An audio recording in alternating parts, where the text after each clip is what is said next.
Num vídeo anterior eu falei sobre o medo de usar a cruz, ou a censura que existe dentro da religião mórmon sobre o uso da cruz, como imagem, como objeto, como uma pintura, a tal ponto que essa censura é tão persistente, tão intensa, que parece que é um pecado o uso da cruz. E, no entanto, existem símbolos que a Igreja Mórmon usa e ensina os seus membros a usarem. Existe, por exemplo, o anjo Moroni no topo dos seus templos. E existem outros símbolos que os mormons aprendem dentro dos templos que eles usam diariamente. Mas não a cruz. E eu passei a usar a cruz depois que eu saí do mormonismo e uso diariamente numa corrente em volta do meu corpo. E não foi de uma hora para outra. Eu tinha tomado a decisão de ler o Novo Testamento como alguém o faz pela primeira vez. E eu encontrei algumas passagens que me deixaram de fato encantado com a simplicidade da mensagem da cruz. E eu queria compartilhar com vocês hoje. E que vocês tomem então suas próprias conclusões a respeito do que os apóstolos disseram nesse texto.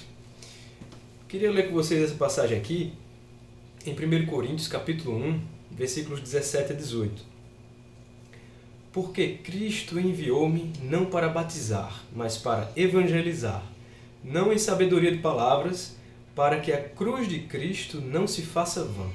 Porque a palavra da cruz é loucura para os que perecem, mas para nós que somos salvos é o poder de Deus. Essa outra passagem também me chamou muita atenção. Aqui em Gálatas, capítulo 6, versículo 14. Mas longe esteja de mim gloriar-me, a não ser na cruz de nosso Senhor Jesus Cristo, pela qual o mundo está crucificado para mim e eu para o mundo.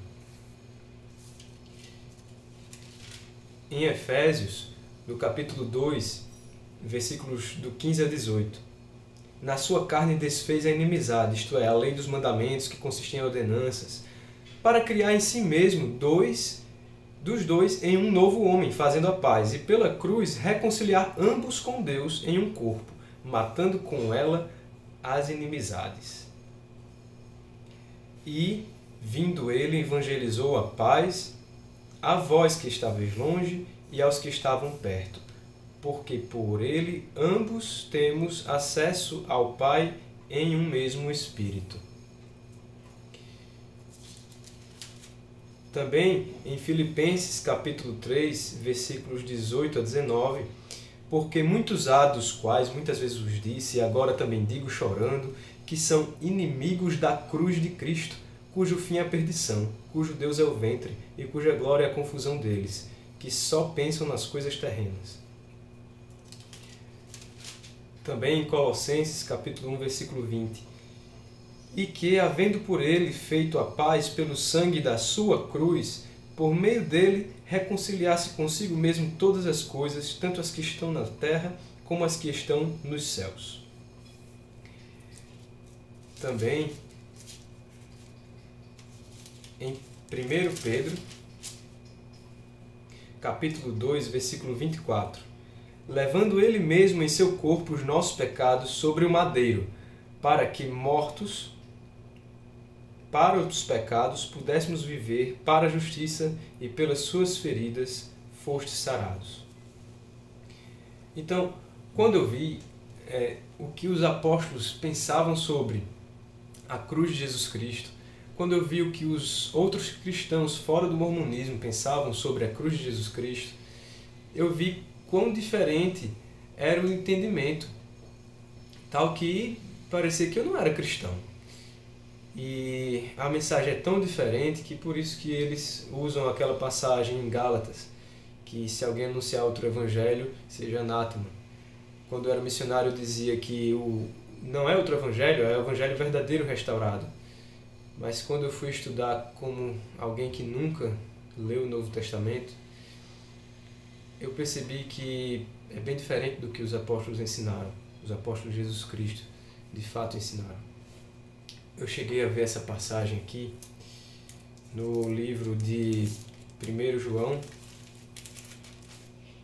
no capítulo 3, versículo 23, e diz assim: "E o seu mandamento é este, que creiamos no nome de seu Filho Jesus Cristo e nos amemos uns aos outros, segundo o seu mandamento."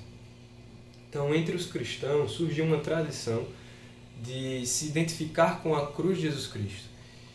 E eles olhavam para essa cruz não como uma coisa necessária para serem salvos, não um objeto ser necessário, mas eles lembravam da cruz como uma maneira de lembrar do que Cristo fez na cruz, o que Ele mandou que fosse feito por causa do sacrifício dele. E surgiu então a tradição de olhar para a cruz como aquele objeto que lembra da nossa salvação. E aquela estaca vertical do chão ao céu, lembrando os cristãos desse mandamento de amar o Filho de Deus. E aquela outra estaca cruzando, que vai pelo horizonte, lembrando o amor que temos que ter uns pelos outros. E eu nunca tinha ouvido falar dessa tradição, desse símbolo que os cristãos têm. E eu achei belíssimo. E o outro motivo que eu fui levado a usar a cruz foi porque, quando eu saí do mormonismo, eu deixei de usar os símbolos mormons que eu aprendi no templo. E eu estava livre para usar ou não a cruz. Eu não podia mais usar os símbolos mormons. E eu passei a usar a cruz porque eu entendi que os apóstolos não olhavam para a cruz como algo para ser esquecido na história, como um objeto de tortura, mas como uma mensagem da nossa salvação. E aí eu passei a usar a cruz para lembrar a mim mesmo que a minha religião não é com os símbolos e ordenanças e leis que os homens ensinaram e que eu preciso disso para ser salvo. A minha religião é com Jesus Cristo e o que Ele fez por mim naquela cruz. É para lembrar a mim mesmo que eu estou livre das manipulações dos homens. E eu preciso amar os homens, amar a Deus. E lembrar disso que Jesus fez por mim, me trazendo a paz. Rasgou os débitos que eu tinha, cravando Ele na cruz. Eu preciso ser fiel a Ele e a esse novo mandamento que Ele nos deu. Obrigado, pessoal, pela atenção que vocês dão. Espero que, ao olhar a cruz, não tenham mais repulsa e olhem para ela com a lembrança do grande sacrifício que o Senhor fez por nós. Ao invés de desviar os olhos da cruz, lembrar desse mandamento que Deus nos deu, de amar a Ele e amar o nosso próximo. Até a próxima.